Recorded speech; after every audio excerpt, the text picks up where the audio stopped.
of people who are going through, a recovery process. Maybe that's therapy, maybe that's their own process, their own healing process. And I want to answer the question, what is happiness when you are recovering from trauma? Because a lot of times, happiness is not known by us because of all the years we spent suffering. True happiness is not known because a lot of times this happiness was never sustained. It was never actually there. We may have had flashes of it, but it was never actually there for us. It was never actually something we genuinely felt, which means that it was never actually true happiness that we've ever got to, actually experience because of all this trauma, we've potentially been experiencing our whole life. So I think it's very important to realize that through a recovery process, through therapy, through recovering from your trauma, I think it's important to realize that you will not only be happy only after recovery. There will be moments where you will find your happiness. But see, what you have to understand is that coping with pain is not to heal fully, right? Coping is to heal totally. And that's what we have to do. We have to heal totally, because a lot of times when we heal fully, what that essentially means is that you're only trying to heal now, which means that you're basically trying to rush the process, which essentially what means is you're doing is basically running away.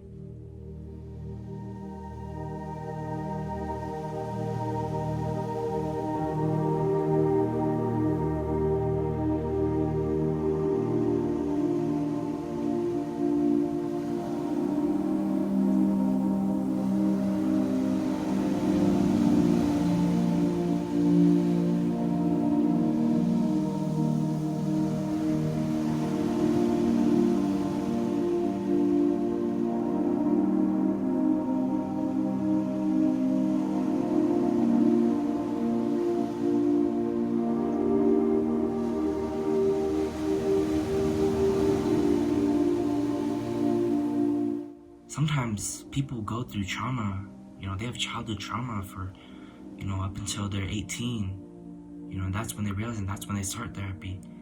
But they don't get over their trauma fully and totally until they're in their 30s or sometimes late 20s, right? Because that's the whole process of healing totally. Once you heal totally,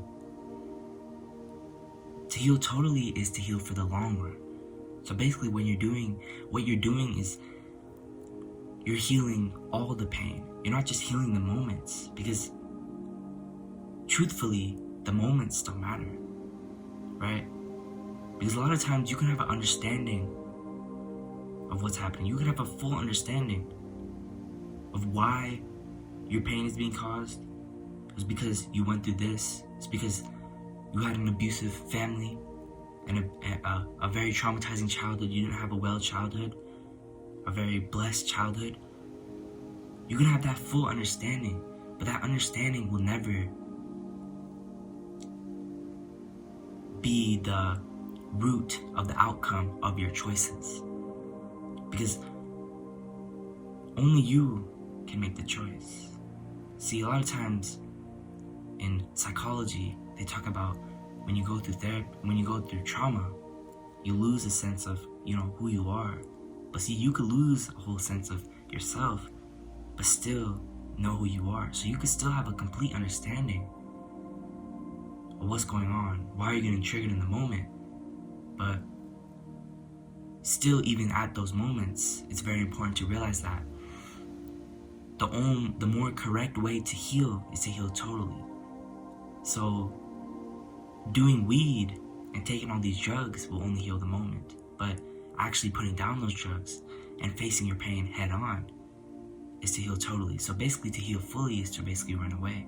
It's just you're projecting certain things that you are healing just to protect yourself from actually facing the pain that you're hiding deep down within your body, which is actually terrible for you and terrible for the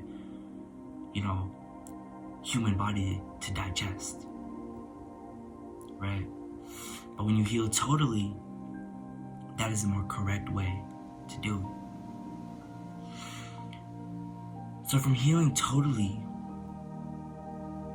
you can dissolve your trauma to the point where it doesn't even exist. It's like it never even happened. So that's why, like I said, healing totally is for the long run, but it's definitely more worth it. Why? Because when you heal fully, like I said, you push all that down. So basically what you're doing is you're hiding it. And a lot of times what happens with this, people project things that they want to happen or put out that they think are happening because they don't want to think about the pain. They don't want to face that pain. And sometimes that's okay to know about yourself, but that's not the healthy way to go, right?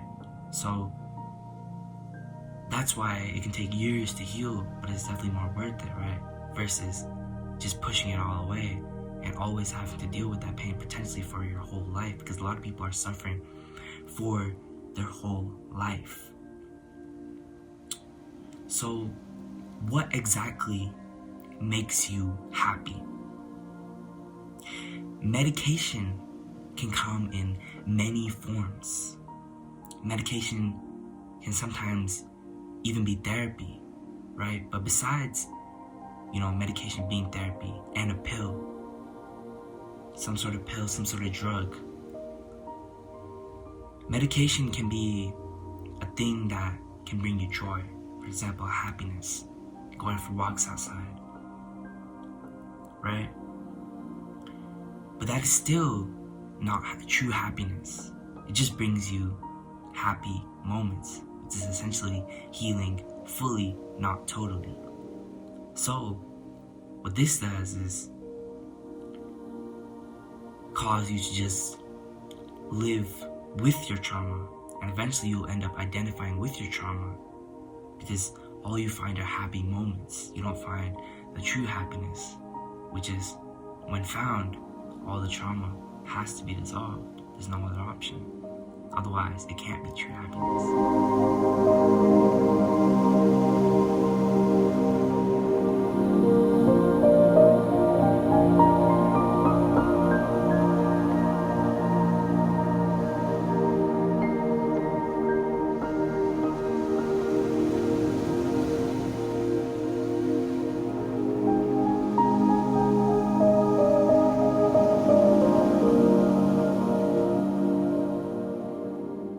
So a lot of times, happy moments that we find are found through depression, are found through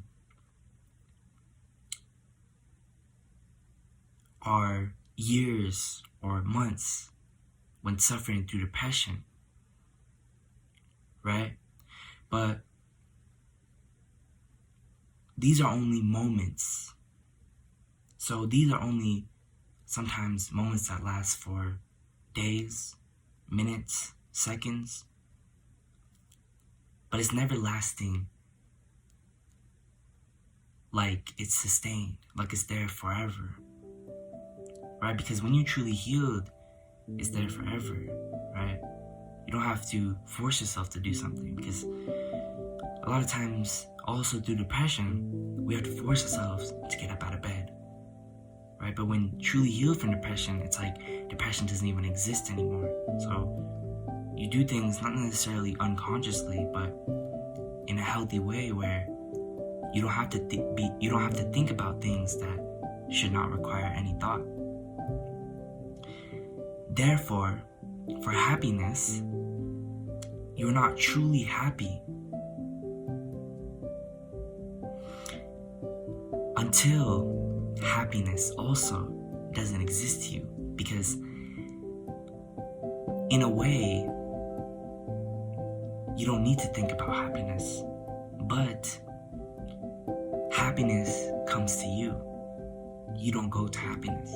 But for depression, when you're truly healed from depression, it doesn't exist, and it doesn't come to you, and you don't go to it. So it's kind of the same thing, but very, very different. So a lot of times, when we're happy, like I said, we're forcing things. We have to think about happiness. We have to think about how we look to be happy. Smiling and laughing is not happiness. And that is not something to settle for,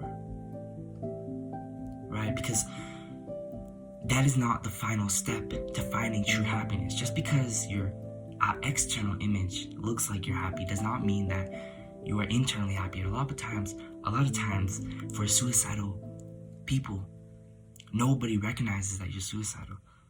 Somebody could be standing right next to you, they could be all happy and stuff, but that could be just a masked identity that they put on, right? But inside they could be dealing with so much pain that you may have not even gained a single sense about, right? So that is happiness, right? When you're coping with trauma, just because you're smiling and laughing, that is not happiness. But when you're truly happy, like I said, it doesn't even exist. It's completely natural. So it doesn't matter how you look. You don't care about that because you're happy either way. There is no outcome that you need, right? Because a lot of times also for goals, we're either so focused on the future and never actually focus on what we're doing. And sometimes for goals, we're either focused on, what we're actually doing and not even focused on the future, right? But we never find a balance between those two. We can never have a goal that can lead us somewhere to be successful, but also enjoy what we're doing. So a lot of times that's why people, when they have jobs, they don't like a job. They just want it completely for the money.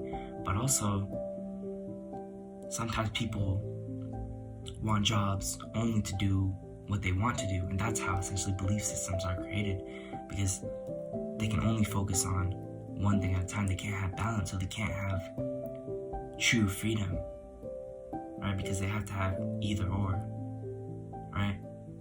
So there is no how to heal, because everybody is different.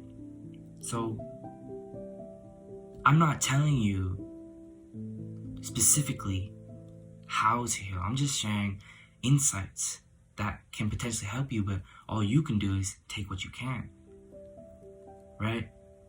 Because when healing, it's important to recognize pain, identify the pain, but not identify with the pain, right? So what happens is when people are trying to cope, the pain essentially becomes them, right? A lot of people who've gone through sexual abuse, they identify as a victim. We identify as a victim, right? And that's okay to recognize, right? It's okay to recognize pain. It's okay to understand your pain. But then again, like I said, your understanding does not have to affect your choices, right?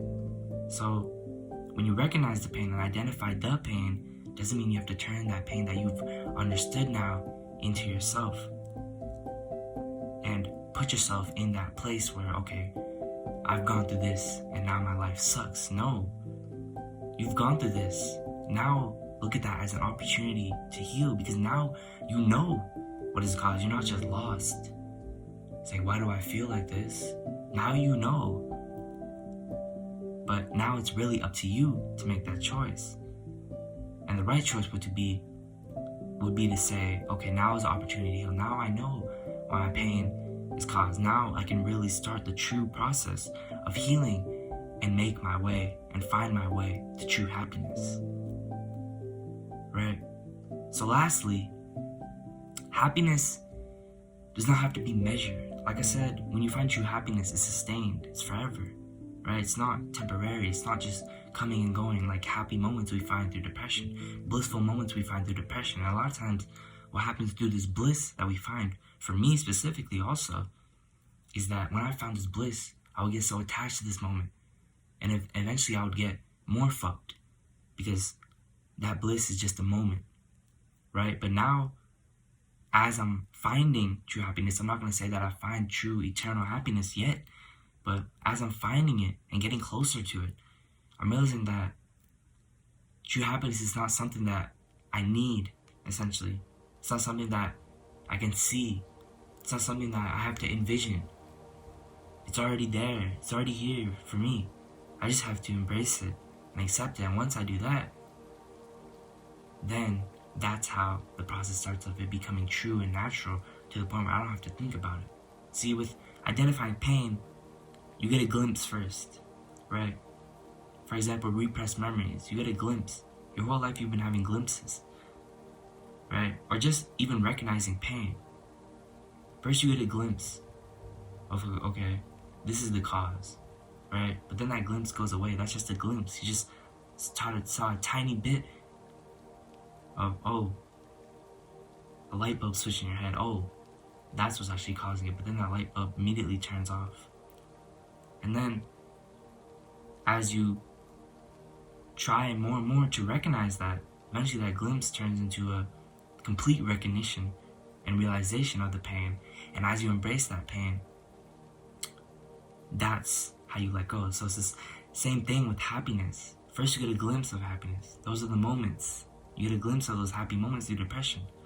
And as you finally get closer and closer to true happiness, and get less and less attached to these happy moments, because you realize that that's originating from depression, right?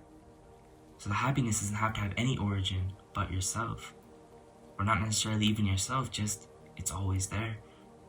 You don't have to do anything. So first you get those glimpses, and as your depression, and you recognize the pain and embrace your depression, then you recognize happiness. You get a glimpse of, oh, this is true happiness. And then as you embrace the happiness, then that's how it becomes natural and sustained. So a lot of times, happiness does not have to be measured, right? Happiness does not have to be measured as this length of, okay, it's only gonna last this amount of minutes or this amount of days. It's only gonna be a moment. Because how can eternal happiness, something that lasts forever and that's infinite, be measured? It can't, because it's forever. It never ends. And that is how you know that eternal happiness is the only true form of happiness that one can find.